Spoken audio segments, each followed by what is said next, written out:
अरे सविता, सुना तूने? जोगिंदर की बहू और माँ कल कैसे ताल ठोक ठोक कर लड़ रही थी। हाँ जीजी, सुना तो है, लेकिन आप इतनी खुश काहे हो रही है? ये तो घर घर की कहानी है। ये तूने 50 तोले की बात कही है। 100 तो मैं हमेशा कहती हूँ। चोटी घुमाते हुए सविता ने कहा, कल मेरे घर में भी महाभारत मचा हुआ था। अच्छा, वो क्यों भला?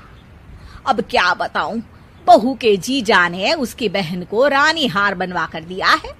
बस इधर इसका टेप चालू हो गया।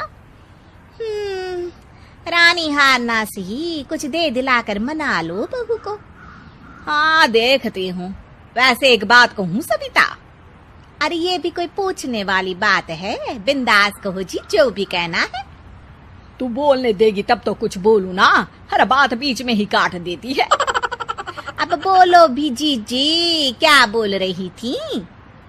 यही कि तुम अभी बहुत सुखी हो जो बेटे का ब्याह नहीं हुआ।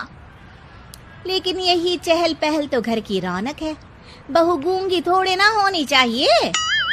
अरे भगवान करे तेरी बहू खूब तेज तर्रार आए, फिर लो रौनक का मजा। हाँ जीजी, मुझे तो बहू की तमन्ना है, सबकी तरह कठपुतली की नहीं। वाह, पोतड़े धोए हम और ऐश करे कोई और। इसमें नया क्या है? ये तो दुनिया का दस्तूर है। हाँ, जब सर पर नाचेगी तब रोना किस्मत को। नहीं रोऊंगी जीजी, मुझे तो कहीं किसी रोज की रमोला सिकंद जैसी सास बनना है। अरे भगवान तेरी भली करे, चलती हूँ, तेरी तरफ फुर्सत नहीं है मुझे। घर जाते हुए कमला बड़बड़ाती जा रही थी। बड़ी आई रमोला सिकंद बनने वाली। बेटे का ब्याह होने तो दो, 4 दिन बाद बहू का दुखड़ा रोती ना फिरे तो कहना। लेकिन जल्दी ही सविता के बेटे की शादी उसी के ऑफिस में काम करने वाली मोहिना से हो गई। कुछ दिन बाद रचित और मोहिना ऑफिस जाने के लिए तैयार हुए कि सविता ने कड़कते हुए कहा, सुनो बहू, मेरा बेटा अच्छा पैसा कमाता है, तुम्हें नौकरी करने की कोई जरूरत नहीं है। जी सासू माँ, कल से मैं घर पर ही रहूंगी। तब सविता ने खुद से कहा, अरे ये तो फौरन मान गई, मुझे तो लगा था हंगामा करेगी। मोहिना सारे काम अच्छे से करती, सविता को लड़ने का कोई मौका ही नहीं मिल रहा था। लेकिन वो कहते हैं ना, जहाँ चाह वहाँ राह।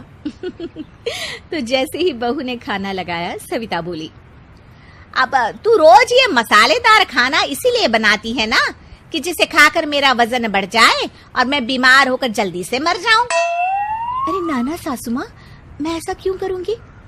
अरे जिससे मेरे मरते ही घर की मालकिन बन जाओ।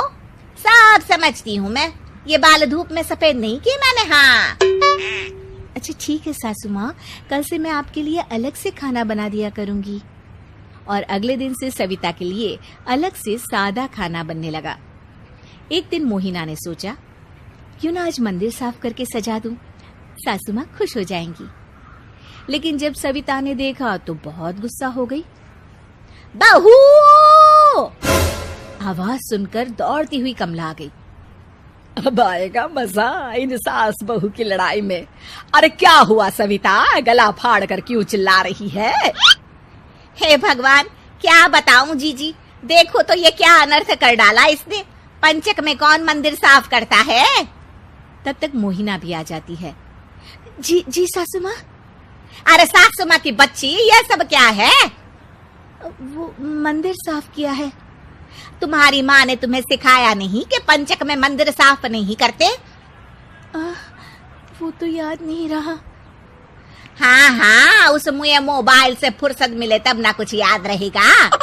हे भगवान, इस लोक के साथ परलोक भी बिगाड़ देगी ये कल मुही। माफ कर दीजिए, आगे से बिना पूछे कुछ नहीं करूंगी। फिर कमला ने कहा, आप बैठिए चाची जी, मैं चाय बनाकर लाती हूँ। अरे सविता, तुम्हारी बहू तो बड़ी समझदार है, तुम्हें बात बढ़ाने का मौका ही नहीं दिया। अभी कुछ दिनों बाद पॉलिश उतरेगा जीजी। वो क्या कहते हैं अंग्रेजी में, जस्ट वेट एंड वॉच। कल से घुटनों में दर्द सा है। अरे सुबह सुबह टहलने चला करना मेरे साथ। सही कहा जीजी, कल से ही चलती हूँ। तो ठीक है, फिर कल मिलते हैं। बहू, कल से मैं मॉर्निंग वॉक के लिए जाऊंगी। 6 बजे लेमन टी बना देना। जी ठीक है। ऐसे ही एक दिन मोहिना चाय का कप लेने सविता के कमरे में जाती है। सासू माँ का कमरा तो बहुत गंदा है, आज मैं ही साफ कर देती हूँ। वैसे भी वो अभी घूमने गई है और मैं फ्री भी तो हूँ। उसने कमरा चमका दिया, फिर खुद से कहा, अरे वाह मोही, आज तो सासू माँ पक्का खुश हो जाएंगी। पर ये क्या, सविता तो खुश होने की बदले भड़क गई। अरे तुम्हारी हिम्मत कैसे हुई मुझसे बिना पूछे मेरे सामान को हाथ लगाने की? सासू माँ, कमरा बहुत गंदा था तो मैंने सोचा। अच्छा, तो तू ये कहना चाह रही है कि मैं गंदगी में रहती हूँ, हैं? मेरे राज में फर्श ऐसे चमकते थे जैसे आईने, समझी? जी। और आगे से मेरे किसी सामान को हाथ मत लगाना। नहीं लगाऊंगी। और हाँ, मेरे बेटे को मेरे खिलाफ भड़काया तो मुझसे बुरा कोई नहीं होगा।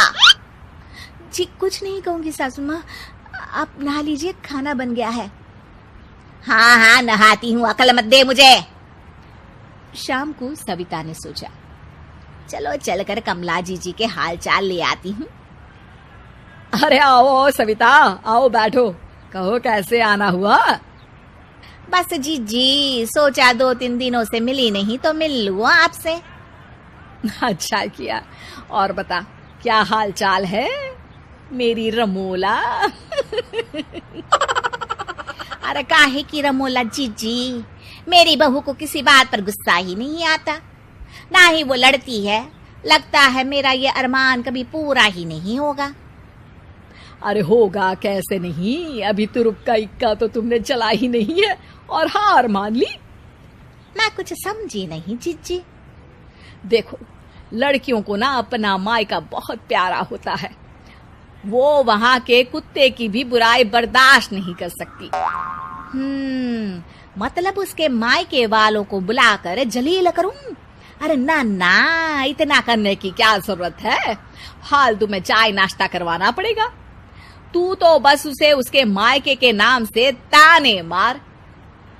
अगले दिन सविता ने कान से फोन लगाया, थोड़ी देर बात की, फिर मोहिना से बोली, तुम्हारे माँ बाप ने दहेज में तो कुछ दिया नहीं, तुझे कुछ काम काज भी ना सिखाया।